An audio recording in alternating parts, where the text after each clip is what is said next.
Welcome you all to the symposium. I now pass the floor to Susana Reis, who will present the speakers and moderate the session. Enjoy it, and let's keep going. Good morning, everyone. Thank you, Maria, for that lovely introduction. And welcome, Harold Terry Lindahl, Julieta.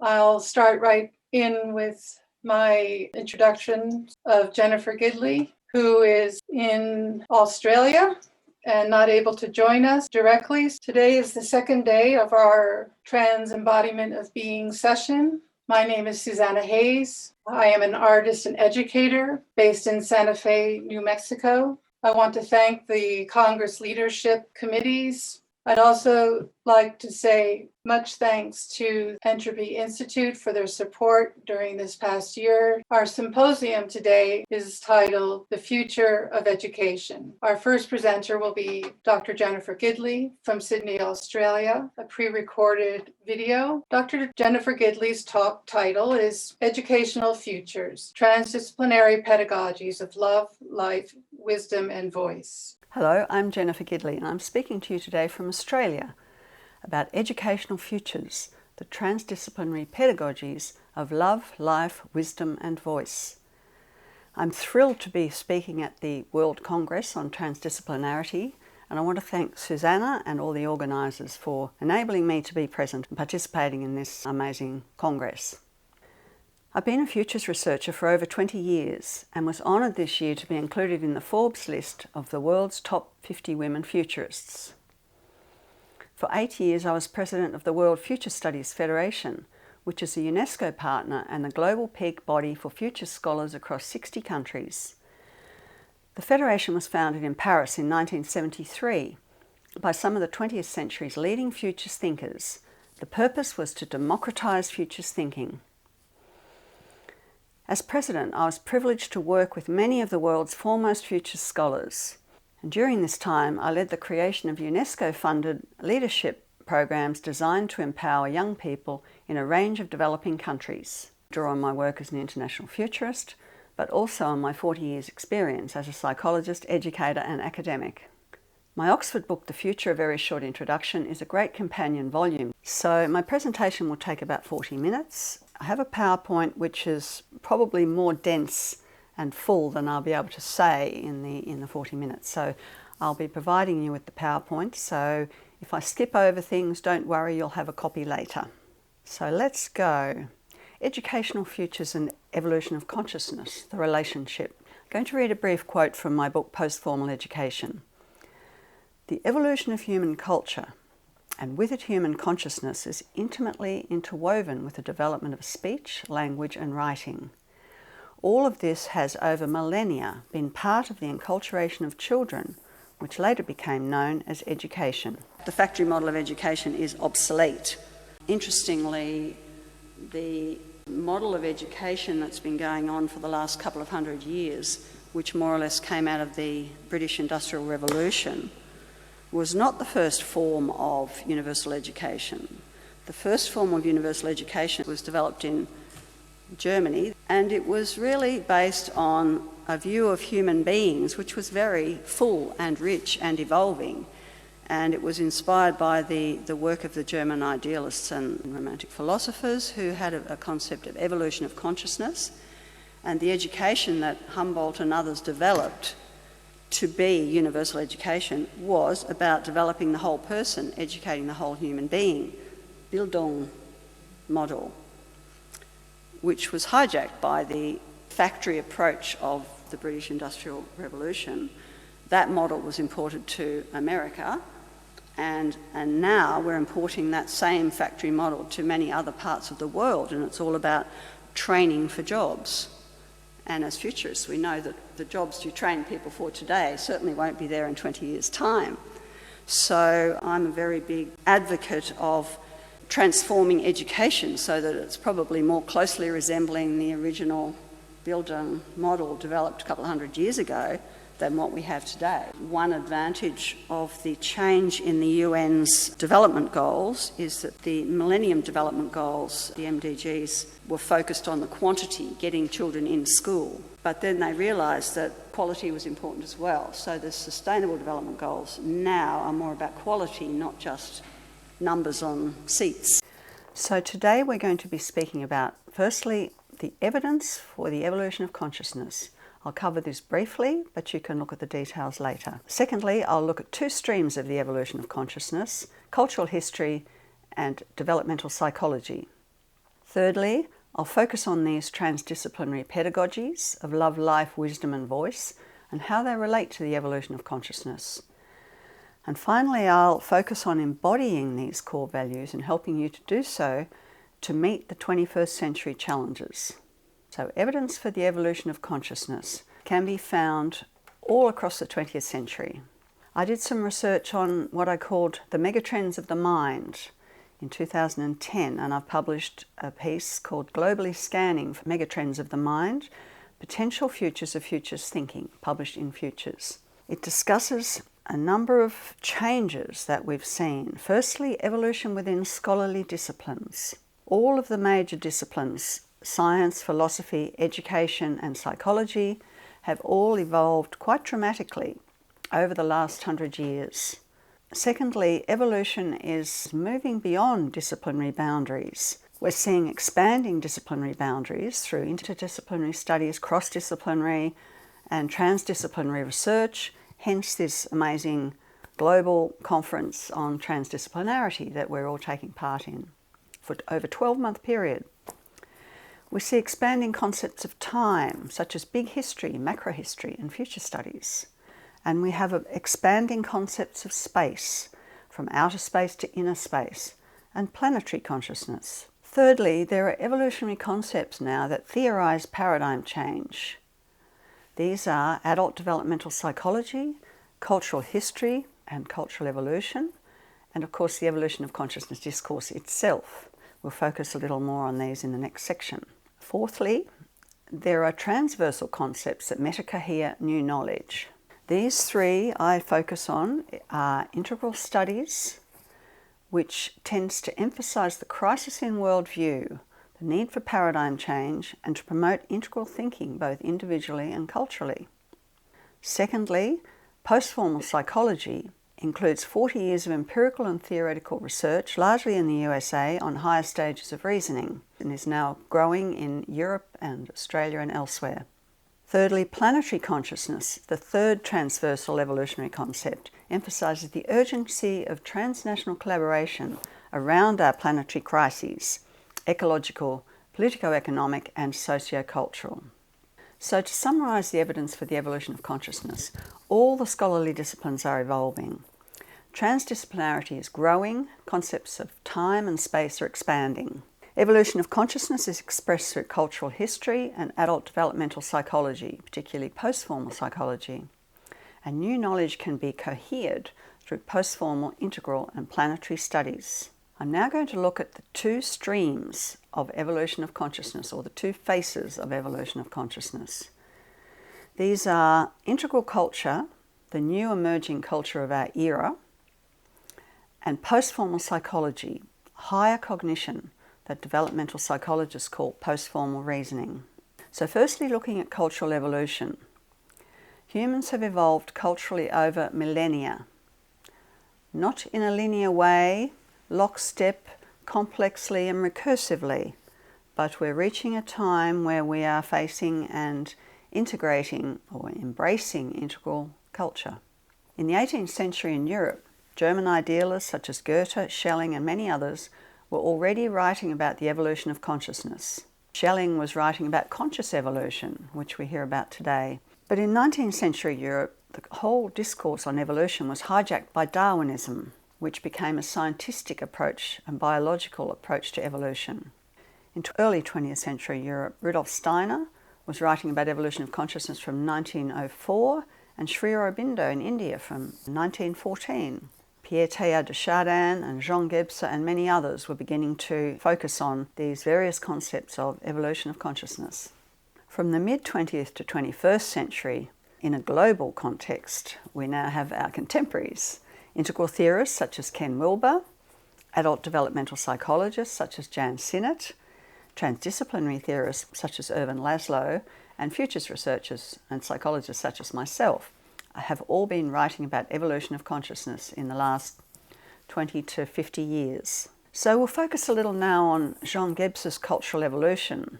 Jean Gebser was a Polish-Swiss cultural historian. His seminal work was The Ever-Present Origin, an amazing book. He's one of the most important cultural historians of the 20th century. He developed an overview of cultural history.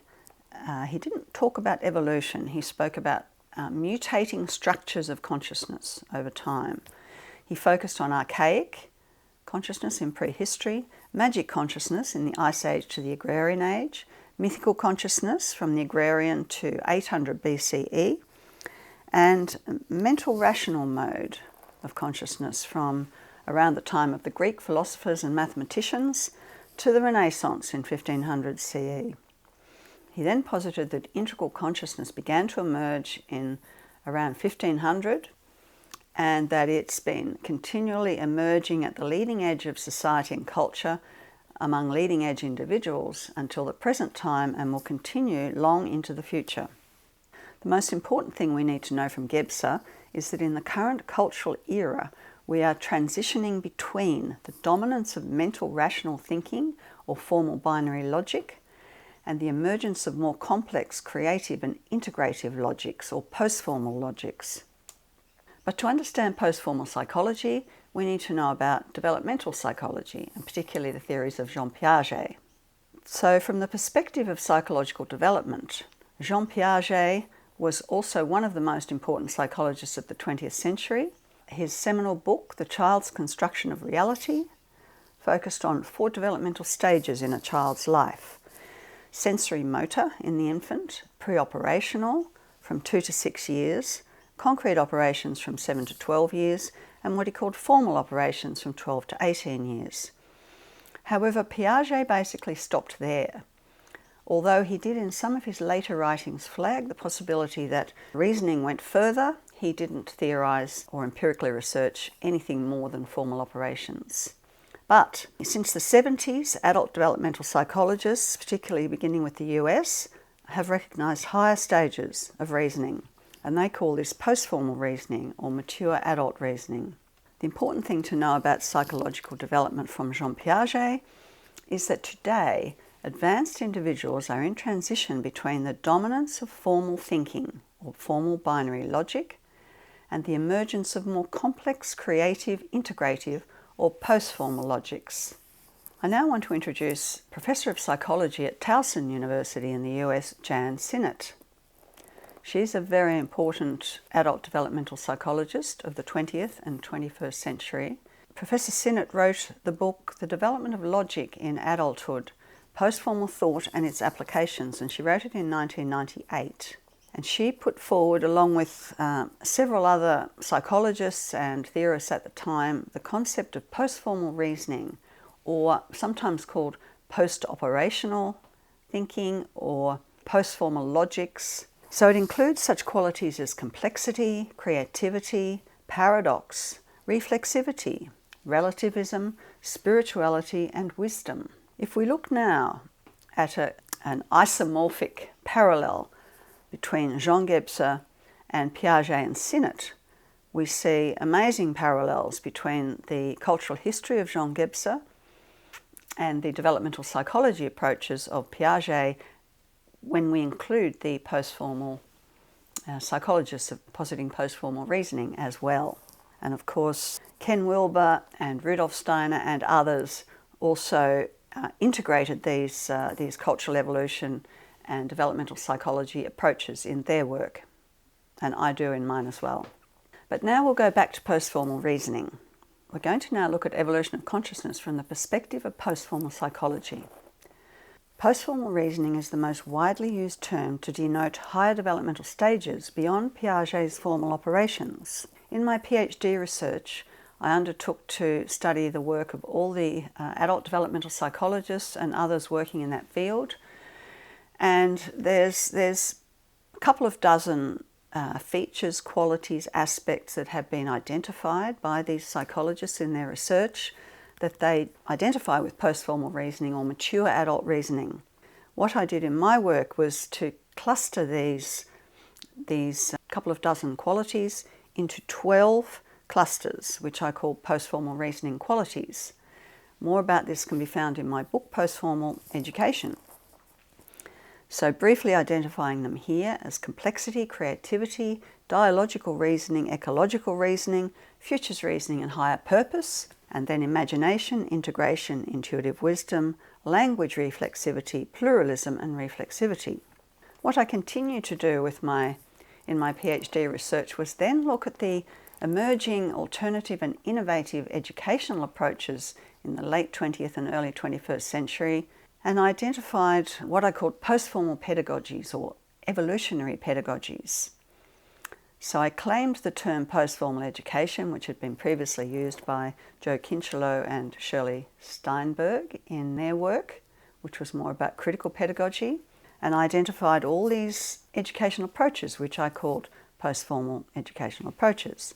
Instead of reading through these, I'm going to go to the next section where I found amazing parallels between postformal reasoning qualities and the emerging postformal educational approaches. For each one of these clusters of postformal reasoning qualities, I found clusters of innovative educational approaches, which when operating as they were designed to do, will help to develop these postformal reasoning qualities as children grow into mature adults.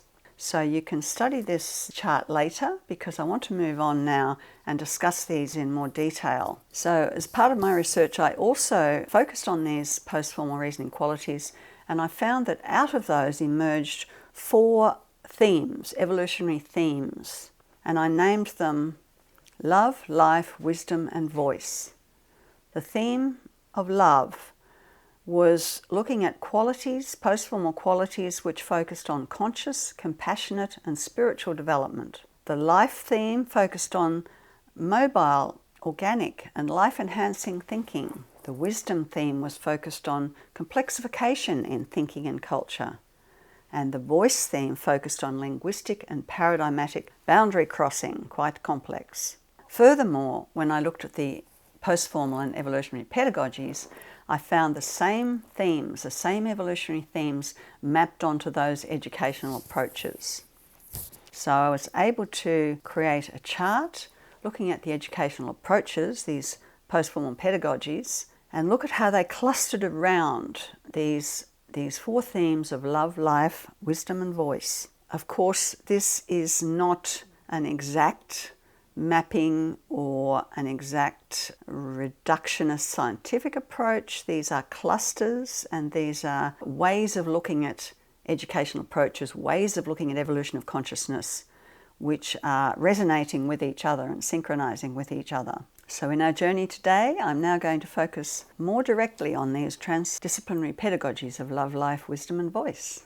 I see pedagogical love as an evolutionary force, pedagogical life as a sustaining force, pedagogical wisdom as a creative force, and pedagogical voice as an empowering force. So what educational approaches help to foster pedagogical love? They are caring approaches that warm education. They're approaches that develop reverence, care. They integrate heart and hand. And they include approaches such as spiritual, transformative and contemplative education, social and emotional education, and integral and holistic education. And here are some practical things that warm the children's hearts.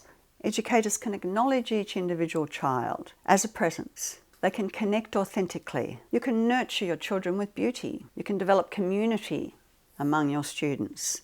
And you can encourage cooperation and collaboration. And importantly, you can take care of yourself as teachers. You need to practice self-love.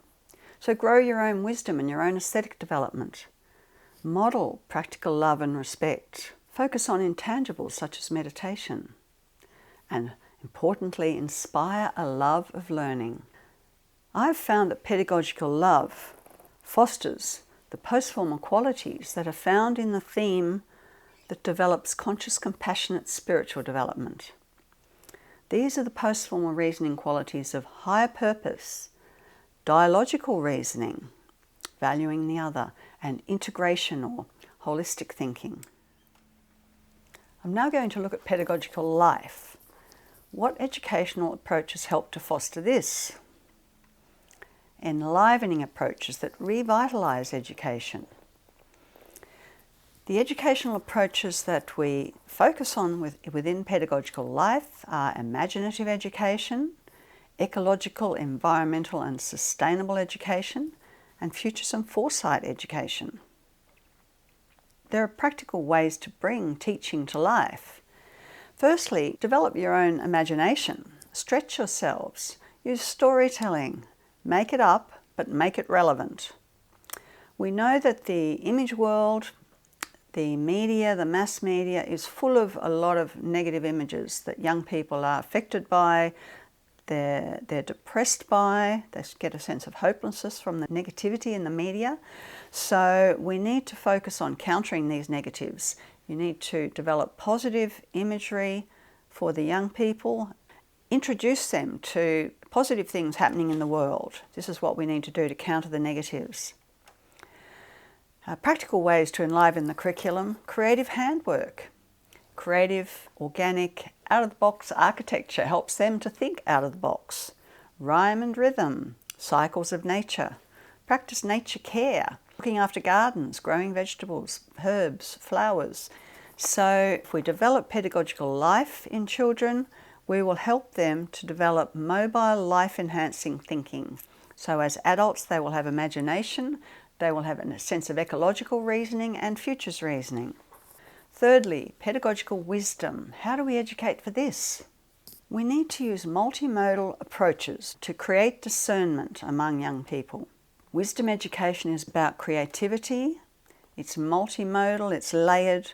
So there are educational approaches on creativity in education, complexity in education, even wisdom education itself. These are out there in the world. These are individual, innovative approaches to education that are already happening. We need to explore these, and I cohere them under the pedagogies of wisdom.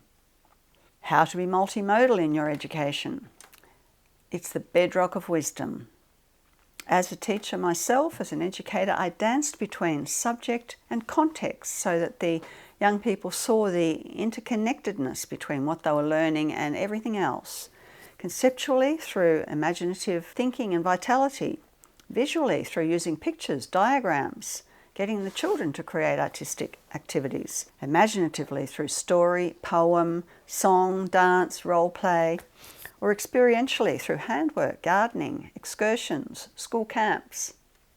Then you can cultivate other broad literacies to help create discernment. There is a great value in free and creative play. What about games? Well, there's a lot of discussion about video games because many of them are violent, disruptive, but there are altruistic video games. There's a new genre of altruistic digital games. Board games can help to develop systems thinking. And then there are finally some unusual literacies, such as happiness, humour, and laughter. Maggie McClure, British educator, talks about frivolity as one of those rare and special literacies we need to develop. So pedagogical wisdom helps to develop complex creativity in young people. It relates to the evolutionary theme of a complexification of thinking and culture. So it develops in adults creativity, complexity, and even intuitive wisdom. Fourthly and finally, pedagogical voice. How do we educate to foster this? Multivocal approaches nurture empowerment. So to develop the pedagogical voice, we need to focus on those many educational approaches which are multicultural, which help to develop self-reflection, and even to respect silence. Postmodern and post-structuralist pedagogies, aesthetic, artistic and poetic education, critical, post-colonial, global and planetary education. These are all individual educational approaches. There's 9 of them there I've just mentioned. They're all operating out there in little pockets in the world, and I cohere these under the idea of pedagogical voice. Why is human voice so important in education? because today the human voice is continually mediated by technology. Reliance on technology, we know from research, limits language development in children. Many kindergarten children these days have delayed language, and we know from research also that children exposed to screen-mediated forms of communication become increasingly disconnected. So how do we strengthen human voice to help to empower the children? Many ways, a multitude of ways. Listen to the birds sing, listen to the wind whistle in the trees, waves break on the shore, a creek, a stream babbling along. Imagine the difference between a joyful teacher starting a class with a song and a cranky teacher ordering children around. We can use poems, we can sing, we can dance, we can have natural conversation. What's wrong with everyday conversation between teachers and students, students and students? We can chant, we can tell stories, we can use wordplay like tongue twisters. And finally, learning a second or third language is brilliant for developing pedagogical voice, for developing multivocality, multicultural sensibility. So I believe pedagogical voice encourages reflective views. It helps encourage in adults reflexivity, including language reflexivity or being aware of what we're saying, and pluralism and multiculturalism. And it relates to the evolutionary theme of linguistic and paradigmatic boundary crossing, which is a very high level of postformal reasoning. Finally, we're going to look at, as our fourth part of the journey today, embodying these core values to meet the 21st century challenges. What are the key challenges for the 21st century? Climate crisis, how do we educate for this? Growing inequality, how do we counter this? We live in a post-truth world. How do we educate for discernment? And we're facing exponential technology development.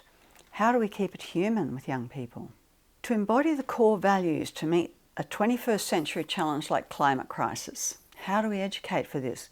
We have sea level rise, we have melting glaciers, we have species extinction, we have mass climate migration. Global environmental challenges, climate crisis. Over 3 billion people live in coastal cities at risk of rising sea levels. That's about a third of the population of the Earth. Climate crisis also is doubling the extent of wildfires. The research shows in Europe that there's double the amount of wildfires in the last 10 years, which they're attributing to climate change. The Union of Concerned Scientists in the USA is saying the same thing about the Californian wildfires. Wildfires, superstorms. Climate crisis is leading us to the brink of ecosystem collapse, with out-of-control wildfires, superstorms and sea level rise beginning to hit home. 7 million people were already displaced in the first half of 2019 because of climate crisis. What values have caused climate crisis? It seems to me we've forgotten to value life, the environment and our future. We don't think in terms of a long-term future for our future generations. But I believe the pedagogies of life can help turn around climate crisis. If young people are educated with imagination, with a sense of ecological sensibility and foresight, a view of long-term futures, they will develop an ecological sensibility that will help them to turn around climate crisis. Next, to embody the core values to meet growing inequality. How do we counter this? Economic disparity. Is that a challenge? Yes, absolutely. Apple, Google, Amazon, Facebook and Microsoft, between them, have a combined net worth of $3 trillion US, and they're competing at the moment between themselves to be the first one to have $1 trillion, to be worth $1 trillion. So they're Apple's new 5 billion largest office block on Earth, about to open. Meanwhile, far away from Silicon Valley, the UN Commission on Human Rights tells us that in 2005, 100 million people were homeless worldwide and 1.6 billion lacked adequate housing in 2015. So we have a big challenge and it seems to be widening the gap. We see here Jeff Bezos, the world's richest man, and his 165 million Beverly Hills mansion. But many of his Amazon staff are on food stamps. And the Oxford 2018 report tells us that the world's richest 1% got 82% of the wealth generated in 2018. It would be much worse now. We know that during the COVID period, those handful of billionaires got richer, most of them, while people lost their jobs, lost their livelihoods, and lost their lives. What do we do about this? What values underlie growing inequality? It seems we've forgotten how to value each other. Greed is at the centre of it. It dominates, and a lack of care for our fellow humans. So the pedagogies of love come in here to counter growing inequality. If we educate children through spiritual and contemplative practices, through social and emotional education processes, through holistic and integral education, we are developing compassion, and that helps to counter growing inequality. Thirdly, we live in a post-truth world. How do we educate for discernment? In a post-truth world, we need to educate young people to have discernment, to be able to navigate fake news, echo chambers, and media monopolies. How do we do this? What values are lacking here? I see primarily a lack of discernment today. There's a proliferation of information through the mass media, but young people don't know how to make sense of it. They don't know how to navigate the masses of information. The pedagogies of wisdom can help here, educating children in a way that's multimodal, creative, complex, showing interconnectedness. This will all help them to discern truth from post-truth. It will help them to develop wise discernment. Finally, how do we embody the core values to help us meet the 21st century challenge of exponential technologies, digital addiction, AI and cyber threats? How do we keep it human? There's so much media around at the moment saying AI is going to take your jobs, be afraid. Is AI going to take all our jobs? I don't think so. And the reason is there's a huge discrepancy between the hype about AI and the actual reality. So the hype is we're going to have smart robots giving lectures. Next year you won't need me to come, you won't need anyone else to come, you'll have a robot here, they'll be giving the lecture and they'll be doing it much better than me. The reality is, here's one of Google's robots who was attempting to jump the wall, crashing into the wall there. The thing is that even organisations like the Machine Intelligence Research Institute in Massachusetts says on its website, most of what's being said about artificial intelligence approaching general human intelligence is purely science fiction at this point. We're actually nowhere near even human general intelligence, let alone superintelligence. But there is so much in the media at the moment saying that this is all happening and it's going to be happening very soon and we should be worried. So one of the things that worries me about this is not that AI will take over our jobs, but that the tech developers who are working on this have very narrow cultural frameworks. There's a lot of literature on this. They're mostly young white males in America. They're self-educated. They haven't studied ethics, they haven't done a general liberal arts degree where they have any philosophy, psychology, history, any of these things. They've got a very limited view of intelligence. They think intelligence is a binary code. So a lot of the things they're creating are full of biases, full of cultural biases and extreme limitations. So these are some of the problems that we need to be aware of in that whole situation. In this electronic age of voicemail, chat rooms and talking computers, the least valued of evolutionary forces is the human voice. Without it, little children cannot even learn to speak. So what is being valued here with exponential technology? Certainly profit. Silicon Valley is very wealthy and there's a lot of greed involved in developing these exponential technologies and convincing people they need them. But especially it's about undervaluing human qualities. It's based on a technotopian worldview, not a human-centered worldview. So how can we help? What can we do? The pedagogies of voice help to keep it human.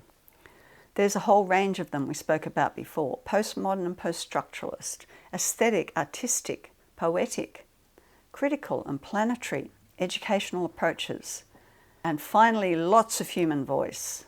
Talk to children, talk to young people. Let them talk amongst themselves. All of this helps them to find their voice, so it empowers them. That's the pedagogy of voice. It's empowering. So summarising today's talk, We've gone through a lot of evidence for evolution of consciousness. We've looked at the two main streams of evolution of consciousness, cultural evolution or cultural history and adult developmental psychology. We've explored these transdisciplinary pedagogies of love, life, wisdom and voice, and how they help to develop the postformal reasoning qualities in adulthood. And finally, we've looked at how we can embody these core values in practical ways to meet those major 21st century challenges that we're all facing. So if you're interested in any further reading on these topics and themes, I've written The Postformal Education, A Philosophy for Complex Futures. It grew out of my PhD, and it really expands on all of these things that I've talked about today.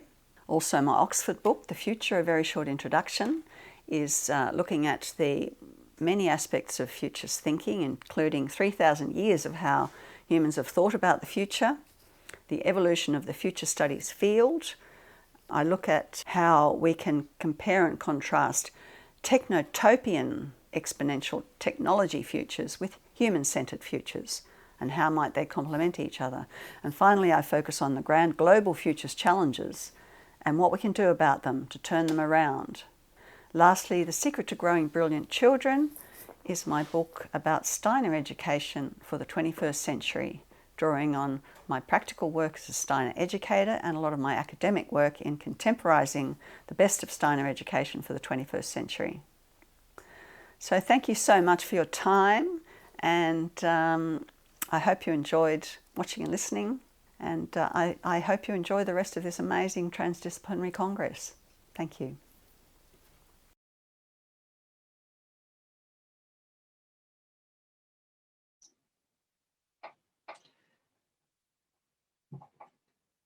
So yes, that was absolutely wonderful presentation by Jennifer Gidley.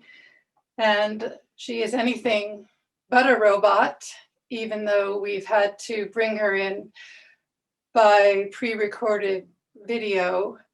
I so far haven't seen questions in the chat, so I'll just say that Jennifer's work over the years has really truly been on the forefront of exactly what we need to be dealing with today.